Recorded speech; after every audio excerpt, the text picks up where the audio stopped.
O que é a reforma tributária do consumo? Nesse vídeo, vamos traçar um panorama geral sobre o que está acontecendo. Quando nós falamos em tributos sobre o consumo, nós estamos falando dos tributos que incidem na relação do consumo, desde o fabricante até o consumidor final. Vamos usar aqui um exemplo de um produto que é vendido por uma fábrica para um atacadista. Esse fabricante vai emitir a sua nota fiscal e vai destacar os tributos incidentes nessa operação, que podem ser IPI, ICMS, PIS e COFINS.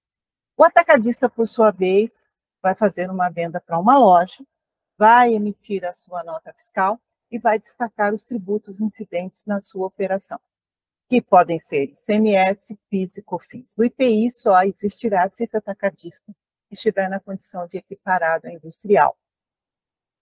Por sua vez, essa loja vai fazer a venda para o consumidor final, vai emitir a sua nota fiscal e vai destacar os tributos relativos à sua operação, que deve ser ICMS, PIS e COFINS.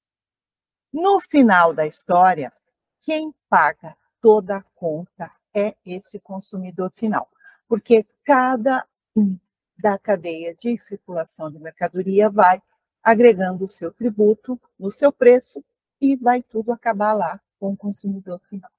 Quando nós falamos em reforma tributária do consumo, nós estamos falando justamente desses tributos que estão incidindo nesse processo de circulação da mercadoria. Há muito tempo é mencionado que nós temos um sistema tributário muito complexo, que uns até chamam de manicômio tributário, e era buscada uma simplificação, uma melhora dos cálculos na forma de tributação. E essa alteração está vindo agora. É necessário que nós tenhamos uma legislação baseando essa modificação, porque os tributos que existem hoje estão previstos na Constituição. E essa modificação é baseada na emenda constitucional número 132, que foi promulgada no final de 2023. Mas são necessárias as leis complementares, que nós temos 2 projetos de lei complementar ainda em tramitação no Congresso Nacional, que é o projeto de lei número 68, que a gente chama de PLP 68, e o projeto de lei complementar número 108. Esses 2 projetos de lei complementar trazem as diretrizes da reforma tributária, o período de transição, porque não haverá uma virada de chave em 1º de janeiro de 2025, mudou tudo. Não. O período de transição vai de 2026 a 2032. E nós vamos tratar disso em um outro vídeo. Nós temos a criação de tributos e a extinção de tributos que hoje existem. E também nós vamos ter uma nova forma de tributação. Nesse vídeo, nós vamos procurar traçar um panorama sintetizado do que está acontecendo. Quais são os tributos atuais? ISS, ICMS, PIS, COFINS e o IPI. Quais serão os novos tributos que estão sendo criados? O IBS, que é o Imposto sobre Bens e Serviços, a CBS, que é a Contribuição sobre Bens e Serviços, e o IS, que é o Imposto Seletivo. O PIS e a COFINS serão substituídos pela CBS. O ISS e o ICMS serão substituídos pelo IBS. E é justamente esses 2 tributos, o IBS e a CBS, que vão dar origem ao IVA dual. O que é um IVA? Imposto sobre Valor Agregado. O IS, que é o Imposto Seletivo, também carinhosamente chamado de Imposto do Pecado, não vai substituir o IPI. Esses 2 impostos vão existir paralelamente, só que onde houver a incidência de um, não haverá a incidência de outro. O que muda? Então, vamos começar avaliando a situação atual. Se eu tenho uma operação com mercadoria, eu vou ter o ICMS, o PIS e a COFINS. Se eu tenho uma prestação de serviços, eu tenho o ISS, o PIS e a COFINS. O ICMS é o imposto do Estado, o ISS é o imposto do município. Com a reforma tributária, a forma de tributar as atividades, as operações será modificada. Nós só teremos o IBS e a CBS. Operações com mercadorias ou prestação de serviços serão tributadas da mesma forma, com o IBS e com a CBS. O IBS, ele terá uma parcela destinada ao município e uma parcela destinada ao Estado. E a CBS é um tributo da União. O que é importante observar? Tanto o IBS como a CBS terão a mesma base de cálculo e terão a mesma legislação, a mesma regulamentação. Hoje, os municípios têm as suas normas, o Estado tem as suas normas e a União tem a sua norma. Tudo isso será juntado numa norma única. E também nós temos modificação nas alíquotas que serão utilizadas no cálculo dos tributos. O IBS e a CBS, que compõem o tal IVA dual, nós temos uma estimativa, ou melhor, tínhamos uma estimativa quando o projeto de lei foi encaminhado para o Congresso para apreciação.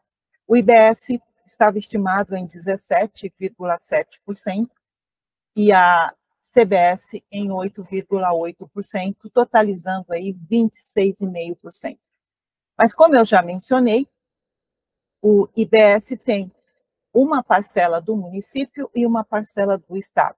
Serão alíquotas distintas que serão definidas por cada um desses entes, pelo município e pelo Estado. Agora, o que é importante observar é que será uma alíquota única. Hoje, para o ISS, nós temos alíquotas que vão de 2% a 5%, e dentro de um município, cada serviço pode ter a sua alíquota distinta. No caso do IBS, o município terá uma alíquota só para todas as atividades. Da mesma forma, o Estado também terá uma alíquota só para todas as operações. E todas as operações e prestação de serviço terão o IBS com essa alíquota do município e com essa alíquota do Estado somadas. Então, um exemplo de como vai funcionar essa tributação. Atualmente, se nós tivermos uma operação com mercadoria, por exemplo, vamos imaginar uma operação interestadual, saindo da cidade de São Paulo, no estado de São Paulo, destinado ao município do Rio de Janeiro, no estado do Rio de Janeiro. O ICMS aqui, pela alíquota de 12%, seria destacado R$ 120 nessa nota. Esse imposto de R$ 120 do ICMS seria recolhido para o estado de São Paulo, que, por sua vez, depois repassaria 25% para o município, que é assim que acontece com o ICMS. E o que vai acontecer após a reforma tributária? Digamos que a gente tenha lá a alíquota de 17,7% do IBS. Dentro desse percentual, nós temos uma parcela do município e uma parcela do Estado. O contribuinte do município de São Paulo vai emitir a sua nota fiscal e destacar lá o IBS. Só que esse valor desse imposto será recolhido para o Rio de Janeiro. Na verdade, o contribuinte faz o recolhimento e o comitê gestor vai repassar para o Rio de Janeiro a parcela do Estado e a parcela do município. Porque dentro do IBS sempre vai ter essas duas parcelas.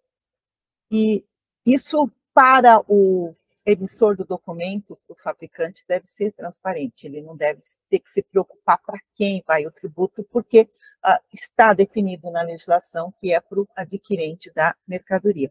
Então, dessa forma, o Estado de São Paulo e o município de São Paulo não vão receber nada de tributo, de imposto nessa operação.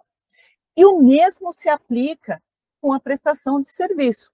Digamos que um prestador de serviço de São Paulo presta um serviço para um tomador localizado no município do Rio de Janeiro, vai ser calculado o IBS no documento, na sua prestação, e será recolhido para o município do Rio e para o estado do Rio de Janeiro o IBS dessa transação.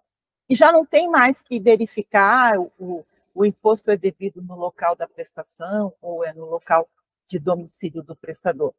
Toda a prestação de serviço também, o imposto é destinado ao município e estado do adquirente. Nós teremos um vídeo tratando especificamente de como vai funcionar essa forma de cálculo e de recolhimento do IBS, bem como da CBS. Outra mudança que nós temos é na forma de cálculo dos tributos. Atualmente, nós temos um cálculo feito por dentro. Como funciona esse cálculo feito por dentro? Imagine que a gente chega numa loja e tem lá uma mercadoria que a gente quer comprar, a gente pergunta o preço. O vendedor nos fala R$100. R$100 é o valor que ele vai cobrar do adquirente dessa mercadoria. E é o valor que vai constar lá no valor unitário da nota fiscal. Mas esse valor é efetivamente o preço da mercadoria? Não, não é. Por quê? Porque dentro do preço que nós conhecemos hoje, nós temos uma parcela que corresponde ao ICMS, uma parcela que corresponde ao PIS e uma parcela que corresponde ao COFINS. Se nós considerarmos essas alíquotas que eu estou mencionando, que são as alíquotas maiores aí possíveis na operação interna, considerando um contribuinte no regime não cumulativo do PIS e da COFINS, nós teríamos de ICMS R$18, de PIS R$1,35 e de COFINS R$6,23. Porque no cálculo do PIS e da COFINS nós deduzimos o valor do ICMS.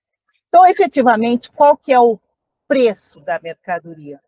É R$ 74,42, porque o restante é tributo, que está incluído naquele valor que nós hoje chamamos de preço. Já com a reforma tributária, isso vai mudar. Por quê? Quando nós falarmos em preço da mercadoria, nós vamos falar apenas no valor do material, porque o IBS e a CBS são calculados como IVA, ou seja, eles são calculados por fora do preço. Eles não integram a própria base, como acontece hoje com o ICMS, com o PIS e a COFINS, e no caso de uma prestação de serviço com o ISS. Então, vamos imaginar lá o nosso valor de R$ 74,42, que é o valor apenas da mercadoria. Sobre esse valor, nós teremos o acréscimo do IVA, calculado de acordo com a base, o percentual que será definido para cada um deles, que vai vir depois da regulamentação. Se nós tivermos os 26,5% que estavam estimados, teríamos 19,72. E o total dessa compra ficaria em 94,14. Então, o que nós devemos observar é que a forma de cálculo de um IVA é diferente da forma que nós temos os tributos hoje. E no decorrer do período de transição, os contribuintes vão precisar observar que, à medida que o imposto for extinto, ele deve ser retirado do preço. Caso contrário, nós teremos um aumento irregular do valor das operações. Nós dependemos da regulamentação. O que nós temos já de concreto, que já veio do que está previsto na Constituição, é que haverá uma ampliação na incidência dos tributos. Nós antes tínhamos a incidência sobre prestação de serviços, sobre circulação de mercadorias, e outras atividades estão sendo integradas à base de incidência do IBS e da CBS. Está previsto uma não cumulatividade ampla, que tudo aquilo que for adquirido ou todo serviço que for contratado dará direito ao crédito dos tributos incidentes nessa contratação. A regulamentação vai trazer como isso vai funcionar. Nós também temos uma alteração na forma de crédito. Até agora, nós aplicávamos o crédito a partir da escrituração da nota de compra. Existe uma mudança nesse processo, porque deve ser considerado se houve o recolhimento ou não do tributo. E também temos uma alteração na forma de apuração e de recolhimento. Temos aí a figura do speed payment, que também deve ser regulamentado. Nós teremos vídeos tratando cada uma dessas situações. E uma coisa que já é importante chamar a atenção, não haverá alteração nos documentos que atualmente nós temos. Apenas